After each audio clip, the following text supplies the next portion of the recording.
I don't know how many cigarettes I smoked. I think it's better for me like to do it, even though like I'm really scared. I don't want to lie. I'm extremely scared. I'm really like even now. I'm 99.9% close to tears. This thing is all in the mind. If ever like you cripple your mind, you're gonna cripple yourself. And the minute you cripple yourself, like you're gonna cripple like everyone around you, you know? So I should be the one that is very like strong. Knowing is better than living. Yeah. Right? Because if you live but not knowing, then you were just a slave to what you're living, you know? Yeah. So it's better to know than to just live without knowing. Yeah.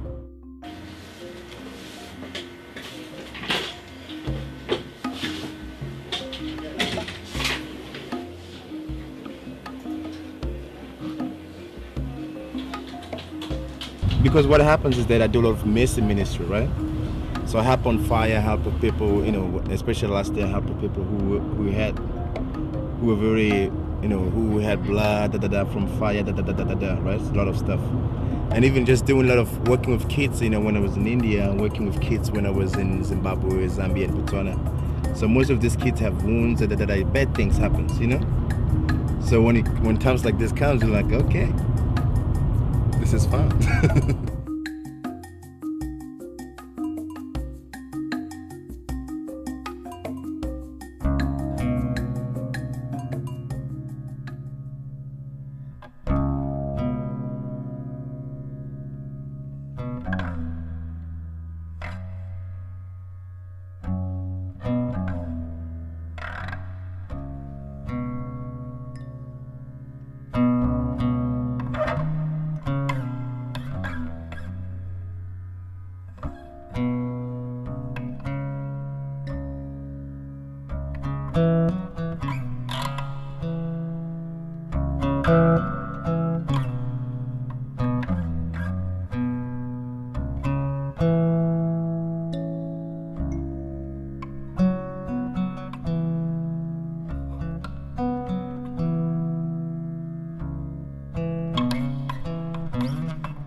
My name is Spusiso Jali, and but here in the township I'm living in, I'm known as Spoo. You know, that's what everyone calls me. I'm originally from Free State, which is in the center east of South Africa. So when I came to Cape Town, I was a visionary and I was ambitious. I had dreams. I wanted to be something very far. I didn't want to be living in the township here. But I looked around Marcy and what I saw was hopelessness, was poverty of mind, it was disease. People who are living here, they are not rich people. So in South Africa you find there's a lot of segregation. There's places that are better. So they are known as the suburbs.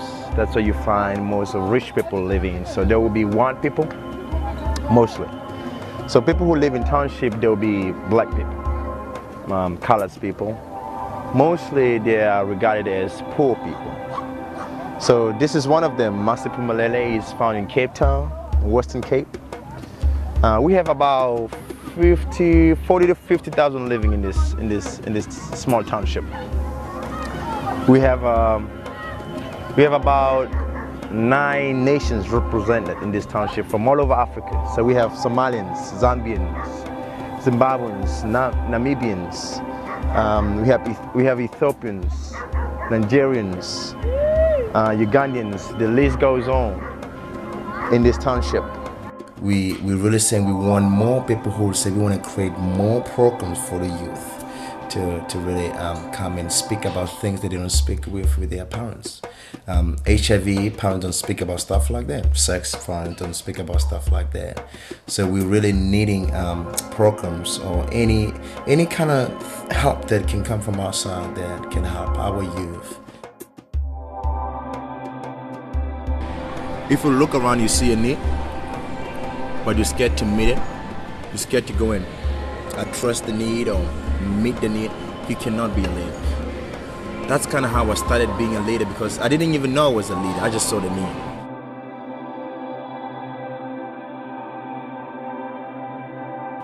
We can do whatever now. How long is it going to take this calculating? Alice is probably taking an hour and a half. It's Alice is going to take It's all of the duties on the project itself. It's our I was born and bred in Kailicha, and I've been staying in that house, and I've been staying like for the past 27 years. This is 27 years. Like I'm also like 27 this year. So I've been staying like in the same house, still sharing with the same room, like with my with my cousins and stuff. Back in the days, like Kailicha was like more political area, where like you find like more political activities that are happening in Kailicha, where like people are protesting like against apartheid.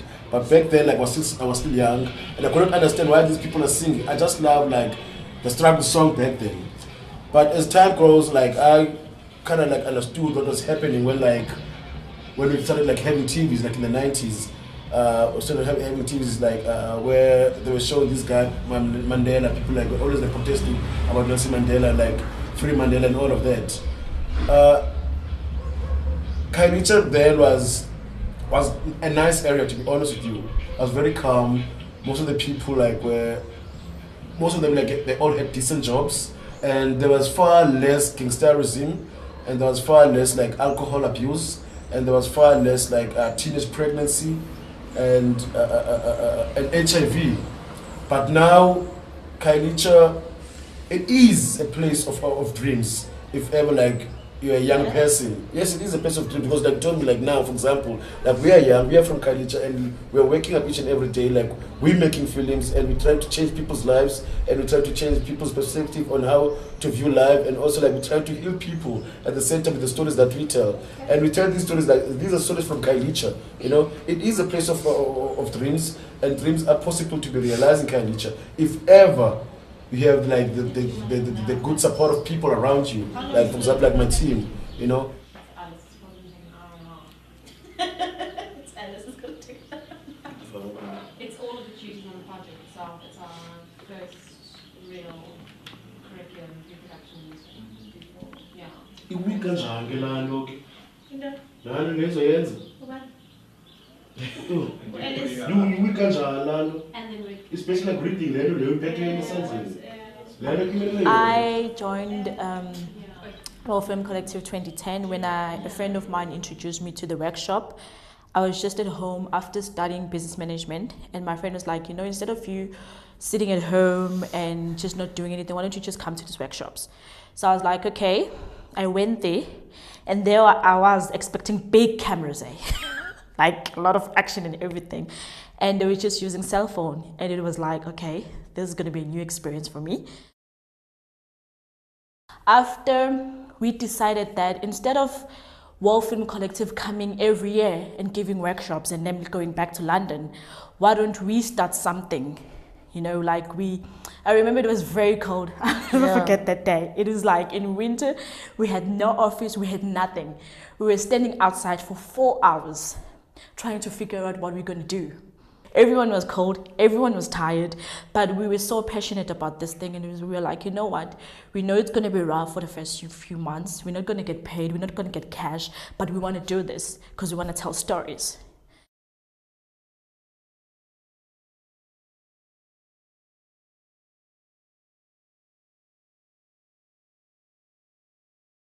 for the past, how many years? 8. I can't even remember how many years, but I still remember the first time I met, I came to know CMT. It was 2005 or 2006 because my daughter was like 2 years or 3 years. When I came in, I was scared, but as much as I was scared, I wanted to do this for the community, for the rest of the young people in South Africa, to learn from my experience and learn from the story that I'll be sharing with them. Didn't know that at some stage I will end up hosting the show. Ukuzichaza kuthetha ukuxelela omnye umuntu ukuba uphila ne-HIV. Ukuchaza ngesimo sakho se-HIV kungakunceda ukuthoba ixhala lakho lokuphila ne-HIV.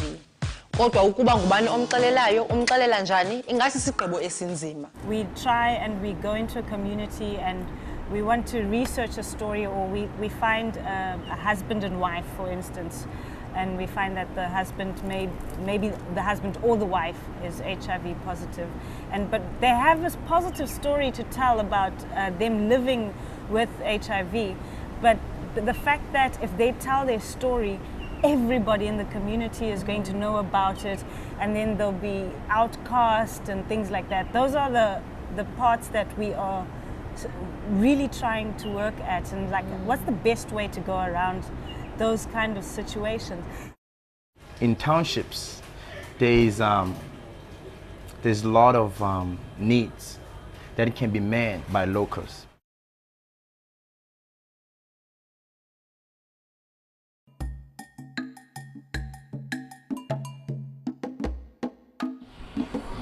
I've got a brother who's HIV positive. He's HIV positive and he contracted HIV in 2008. It's not that he is HIV, it's just that like HIV is living in his body, you know. And if ever like he can fight that like by taking a treatment, then there's nothing. He will live like up to 100 years if he wants to, you know. He started like drinking very heavily, you know. Each and every day he comes home drunk, you know. Each and every day, like for the past like 2008, 2009, 2010, you know, for the 3 years, he constantly come home drunk. But until one day, like I stood up, like I talked to you like John, but I was very angry, crying and all of that. But you are doing like now, like it was very killing my mom, you know. But you're not killing yourself, and you're killing us, and like you know. I saw my mom like losing weight and all of that, you know, because she was very stressed, you know, because like she was trying everything that she could, like taking him to doctors and stuff, but we take him to the doctor, he comes back and then goes and drink.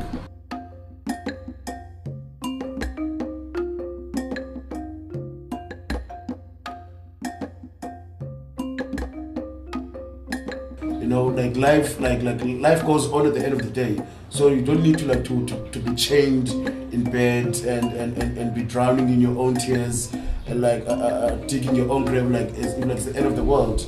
Like that's what all these stories like we're encouraging. Like all these people, they all have difficulties in their life, but at the end of the day, they have a good thing of like overcoming those obstacles.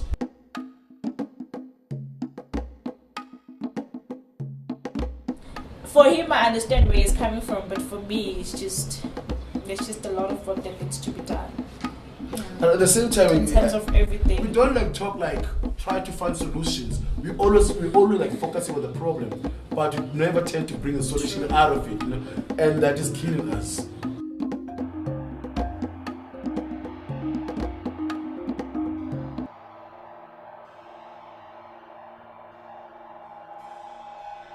Africa still remains the epicenter of the AIDS epidemic, particularly this part of the region, sub-Saharan Africa. Obviously, AIDS is a global problem. The hotspot is South Africa. Nearly 5.6 million people are living with HIV. That is the largest number of people in one particular country living with HIV in the world. So South Africa is actually categorized as hyper-epidemic country. We have on the adult population, about 17% of the adult population average are living with HIV and AIDS. It's really sad to see families being broken because of this HIV and AIDS. It's sad to see young children grow up without parents and not even knowing how does it feel like to have a mother or to have a father because of this pandemic. But what we need to do is to is to behave differently in a world where HIV is the constant threat. Real HIV is here in South Africa, and there is a lot of people who are HIV positive. We didn't come out strong enough and early enough to say that, or attempt to normalize HIV, and that for me is what is making this virus thrive. Because it's the first time I know myself, I didn't hide. The first time I go straight to my boyfriend because I was saying, oh, I'm tested, so they find me positive. Just like that. The first day, when I'm going to Eastern Cape in my family, I told them, oh, I'm tested, so they said I'm positive. Really, my child did, yes. But it didn't mean he's gonna die. He's gonna die if he's supposed to die, but if I'm taking care of myself, I won't die. On average, it takes about 10 years or so for people to be very sick. Probably after 10 years when they are sick, probably another 2 years if they don't get any interventions, most people will actually die. Now, to really understand HIV and AIDS and its dynamics, it's very important to really think about that the person who gets an infection today convert to HIV and AIDS, and that person will probably live for about 7.6 years. And gradually, by the time he's reaching 7 years, he starts to see problems. And our biggest challenge in HIV and AIDS is that we need to find people early before they reach that end of 7.6. Before, they always saying that there is a stigma if you are HIV positive. There's been an era of stigma. The feeling is, the attitude has been that HIV is somewhere else and it's not really amongst the people that I know. In spite of the fact that if you speak to any African on this continent, they'll tell you they know somebody who's either affected or infected. But now it's a less stigma because there is other people who just come and stand in the community to saying that they are HIV positive, and then they are taking the treatment, and then they are living a long term now because they are taking the treatment. It's not about people who are really having sex with commercial sex workers. It's not about men who have sex with men. It's not about people who are actually promiscuous. Because once the epidemic has gone at these levels of the hyperdemic state, it's long-term relationships, people who are cohabitating on long terms, who actually regard themselves as low risk, and in a manner then they don't use condoms, and this is really where the HIV infection is coming in. It's a cultural norm very often to have more than one partner. And we're not saying that you mustn't. Reduction in partners is a way to reduce transmission of HIV, we understand it, but also what is the situation that you are living in and why are you doing this? Intergenerational relationship whereby like older women will prefer to date like young people, like men in their late 40s and 50s. They will prefer to date like women who are in their 20s or early 30s, so hence like the prevalence is high amongst men who are in their late 40s and up until 50s, and then also high amongst women between the ages of 24 and 35.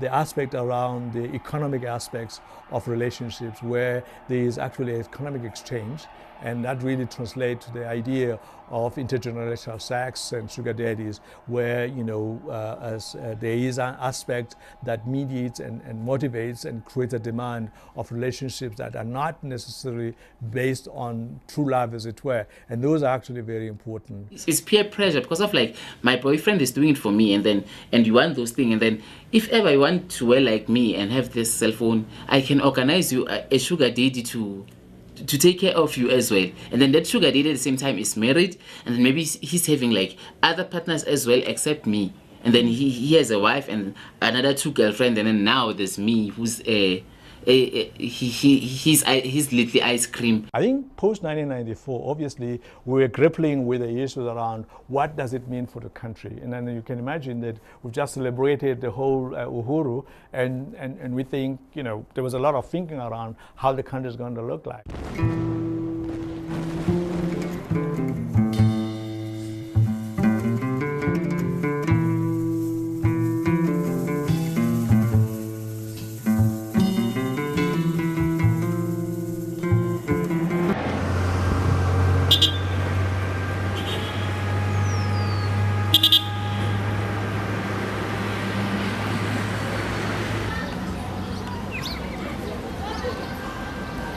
I think at the political level, there were a lot of challenges. I mean, the president is on record as having questioned the idea about whether HIV/AIDS causes AIDS. And there was a lot of reluctance, both in terms of how the government responded in relation to both giving people treatment and actually dealing with some of those issues. So we lost time into that. Way back then, there was no treatment for HIV. We never had access to ARVs.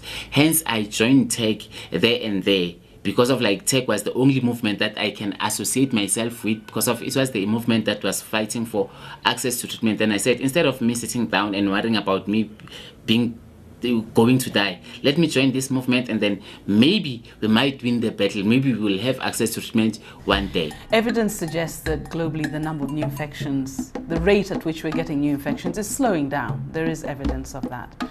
The other thing, of course, is that more and more people are being put on antiretroviral treatment, and whereas that was seen as impossible 10 years ago, it is now clear that more and more low and middle income countries, particularly on this continent, have actually been able to put a lot of people on treatment. Our country, you're aware, is still very young. It's like 17 years old now, liberated, from apartheid. Most of our young mothers, there was statistics that were made. We found out that 80% of them were HIV/AIDS, were infected by this disease. So this has been very stressful for NGOs working here. We have few NGOs working in here. We have Desmond Tutu, which has been really trying to help prevent this pandemic from escalating and really taking people's lives. And the question I was asking myself was, what can I do to be part of helping this society to know who they are and for them to become better people that they were born to be, So I started having a group called Men Up, Men Up. I call it Men Up. The reason I call it Men Up is in Massa here, there's a lot of men who never been fathered. So can I say fatherless generation? And so because of that, they don't know how to be men, And, the culture of a township says that you can never be anybody. You have to be a cheater, you have to be a player, you have to be a man who has blinks. So I said, this is a time for you guys to be redeemed, your character. Now you need to find for your identity now. So I call them Men Up because it was the time for them to men up, They're looking for places where they can be loved, treasured. They're looking for places where they can be affirmed. They're looking for places where they can be encouraged, where they can be provoked and challenged.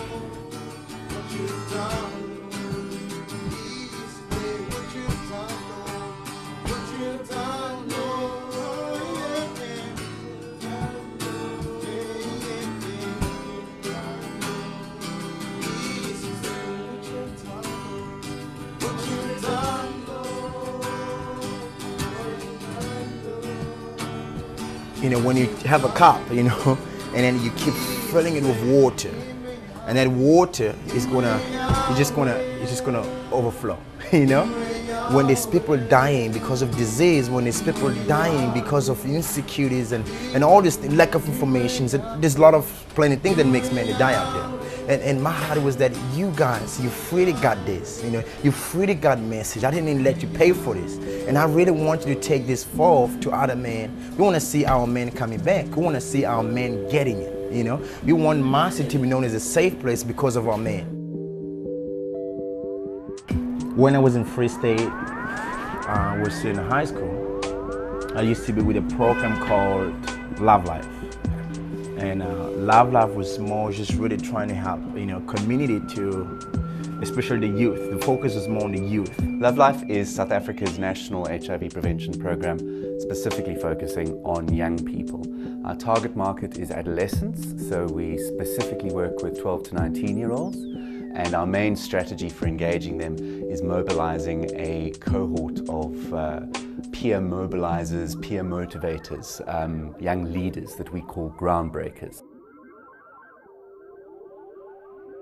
When Love Life launched in September 1999, there was a general assumption in South African society that what we needed to do to prevent HIV was to get everybody knowing how to prevent HIV. The logic was simply that if people know that HIV causes AIDS, that AIDS can kill you, and that you can prevent HIV by wearing a condom or not having sex or being faithful to your partner, which is not true, but that if people knew that they would then change their behavior. So one of the fundamental founding principles of Love Life was recognizing that the data did not back that assumption up at all. There were very high levels of knowledge around HIV, very high levels of knowledge, especially among young people, about what causes HIV, how you can prevent it, etc. And yet, their behavior in all of the surveys that were done was still very much skewed towards high risk. And the majority of new infections were still coming from young people. I think it's also about stigma. And I think maybe Knox, you'd be the best person to speak on this, because when you found out you were HIV positive, you were 15, just found out you're pregnant, and then just told you're HIV positive. And you were coming from a community where everybody knew who you were and a student at the same time. In terms of stigma, I think maybe you'd be the best person to talk on how it's still out there. And how long have you been living positively? 8 years. 8 years down the line, now. and it's sometimes, and that's our biggest hurdle actually. And in areas where like stigma exists, it's not easy to just come out and say, hey, I'm HIV positive. But I guess for me, it was the pressure that I felt, because after I gave birth to my daughter, I lost weight a bit. And for me, not knowing that, okay, people, they know about the nevarapine, they know about the Pelagon, that the milk that you get from the clinic. Like, if you get those two things, that means you are HIV positive. I didn't know those things. I would just put my stuff on the table, Then I started hearing people gossiping around, and the gossip will come and to my ears, and people will come to me and say, hey, is it true that you're HIV positive? Or you hear people talking around like in groups. And there was this day, like, I became like angry to a point where I stood on the street and I was like, okay, yeah, I am HIV positive, like, get a life. What's up, The greatest opportunities for South Africa lay, and still do in fact lie, in working with adolescents. For many people, like especially young people, teenagers, it's not easy, because as a teenager you still have a life to live. You are still young, you need a boyfriend, you need to go to parties. So I think for us, getting young people to talk on our show, saying that I am HIV positive, I am living a healthy life, I am taking a treatment, all those things, it makes things easy for other young people out there. Very interesting, in 1914, influenza, when it came, most people didn't know what it is. And actually, if you look at the way, both that's in the northern countries, how they responded to that, people were actually moving away from their own families. They will lock you outside, actually protecting themselves. So anything that comes with a fearful aspect around that, it really has the stigmatization. So stigma really is not an entity that is isolated from itself, but it's an expression of the fear, unknown, and uncertainty about what it is. We have over 1 billion people in Africa right now. A third of them are living below the poverty line. And yet, somehow, in this one continent, we have the fastest growth of mobile telephony in the world. We have more than 650 million people right now that have mobile phones. And this is really an incredible opportunity to deliver timeous and life-saving information to people that previously were completely disenfranchised.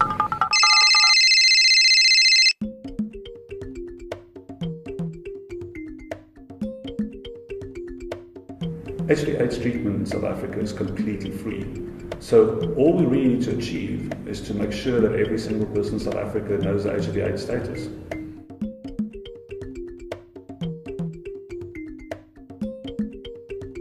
What we'd like to do with this program with NYU is to utilize the social connections that people have and have them invite their friends to go for testing. We're at such a prime spot at the moment in South Africa, and we have been with the growth of mobile technologies. In the emerging markets, firstly, the access of internet, of fixed line is by far overshadowed. All new phones being sold, much more than 50% are smartphones. So if you can design your service that it's easy to use and you leverage the basic principles, you can really reach the whole population.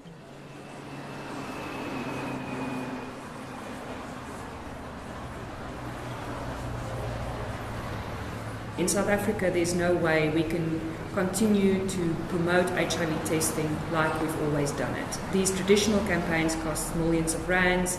They reach people once off, they go away, and they never engage with that person again. Everyone has a mobile phone. Why don't we start sending SMS reminders to patients and remind them of their upcoming visits? And this simple notion is really expanded now and is recognized as a flagship project that can really help to keep patients that are on chronic medication on their treatment cycles. We actually want to engage social networks, and we want to have a long-term conversation with someone around why it's so important to test regularly for HIV.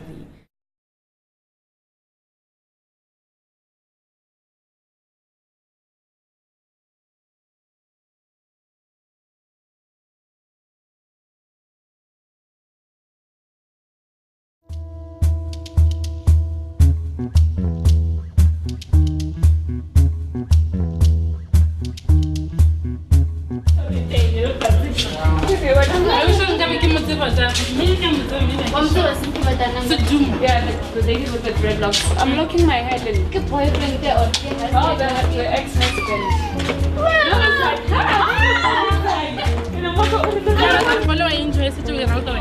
I can't say I'm so kaitala. Never ever in my life. No,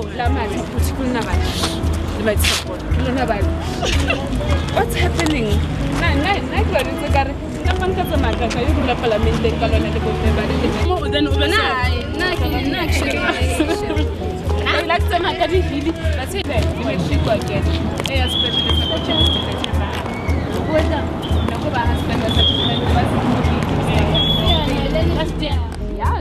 You don't have a job. 22 and you don't have a job. You don't have it.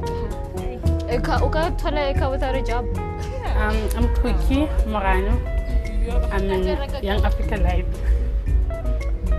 Hi, this is Lerato Malapisi. I'm on Young Africa Live from Katlehong, Johannesburg, Gauteng, South Africa. Yeah. Hi, I'm Pwitil Hau. I'm also a Young Africa Live user and I'm from South Africa.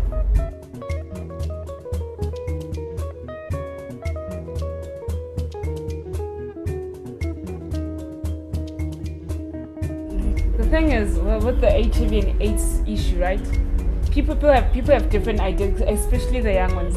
They'll tell you, no, you can't get it because you're doing this or you're doing that, or I'm still young.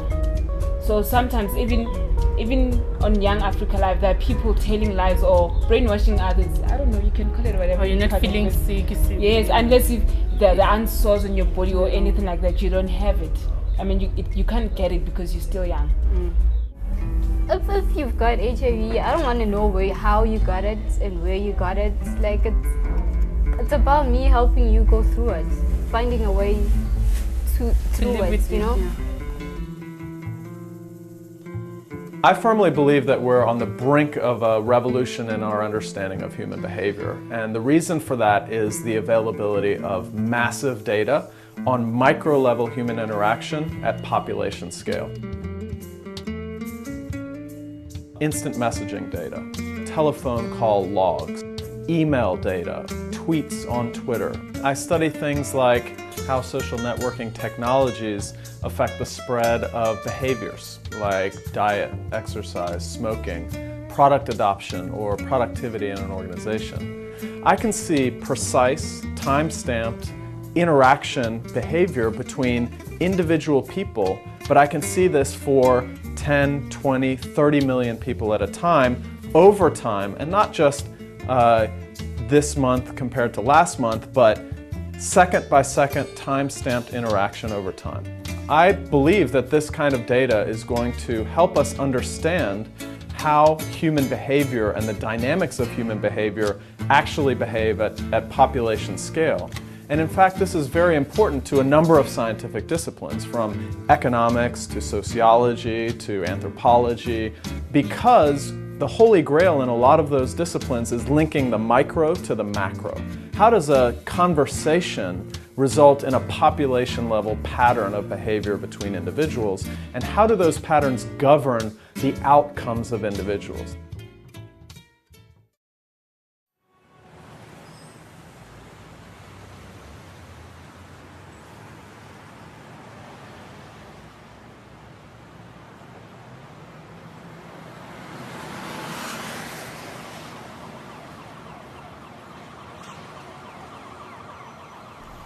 UNAIDS is the Joint United Nations program on HIV and AIDS, which brings together 10 other UN organizations to galvanize their support around the AIDS epidemic.